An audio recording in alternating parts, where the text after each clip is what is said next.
Today, magluluto ako pork embutido. 2 kilong giniling na baboy.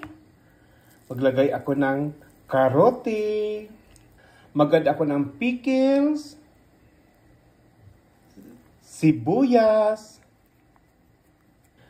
Magad ako ng pasas o basika. Asin. Pamientang durog. 4 eggs. Wow! At haluin. And lastly, eating cheese. At balutin ng aluminum foil. Ready to cook na. Wow! Lutuin ng at least 1 oras. Sarap!